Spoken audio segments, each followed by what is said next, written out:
estados. 2011. A recém-eleita presidente do Brasil dá início às discussões da reforma tributária. O então secretário executivo do Ministério da Fazenda, hoje ministro do Planejamento, Nelson Barbosa, vem ao Senado propor uma reforma fatiada. O primeiro passo? Como que a gente trata a questão do ICMS interestadual e como que a gente pode unificar e simplificar o sistema tributário estadual. Um ano depois, avanços. O Senado decide unificar em 4% o ICMS para os importados. É o fim da chamada Guerra dos Portos, em que um Estado concedia benefícios fiscais de maneira irregular para estimular a entrada de produtos por seu território. De lá para cá, outros temas que fazem parte do chamado Pacto Federativo avançaram.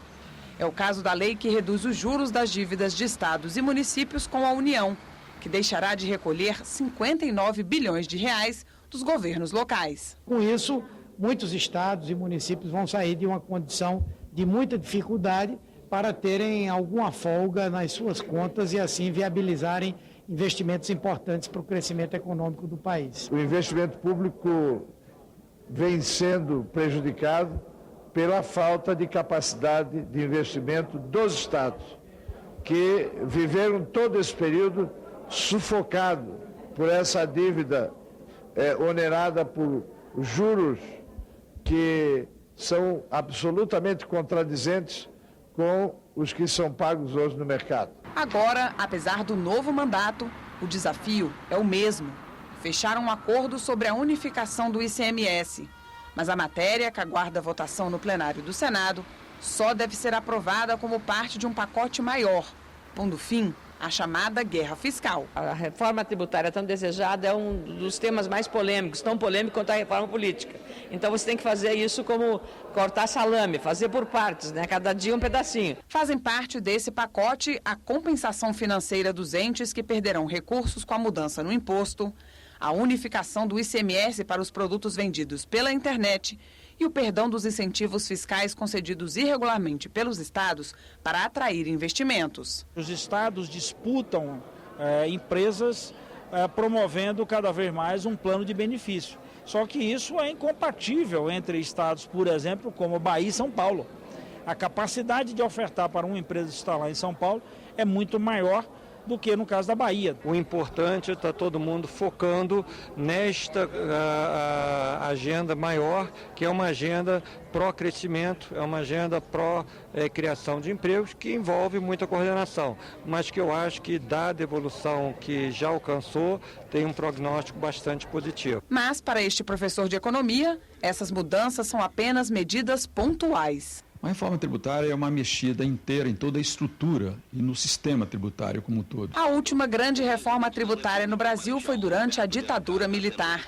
É de 1966 o Código Tributário Nacional, primeiro documento que procura delinear o sistema brasileiro. Foi nessa época que o país introduziu pela primeira vez na América Latina o imposto de valor agregado, que incide sobre o consumo. Desde então, nada de reformas, só pacotes tributários. Mas por que o sistema tributário brasileiro é tão complexo? Primeiro, pelo fato de o Brasil ser uma federação com 3 níveis de governo: União, estados e municípios, cada qual com uma competência tributária distinta. Segundo, existem mais de 100 impostos, taxas e contribuições no país.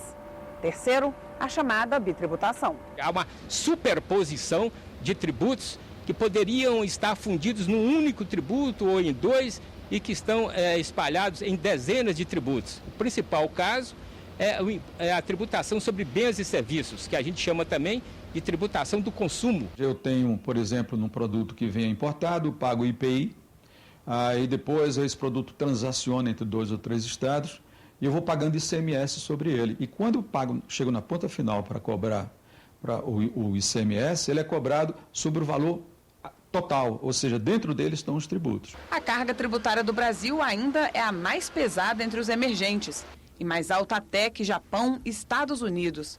Ela também é considerada injusta. Ao mirar o consumo, ela penaliza as classes de menor renda. Funciona assim: enquanto a família da Ana, que vive com até 2 salários mínimos, destina 48,8% da renda para pagar impostos, a da Maria, com ganhos acima de 30 salários mínimos, gasta só 26,3% do que recebe com tributos. A carga tributária do pobre é muito maior do que a carga tributária do rico, em consequência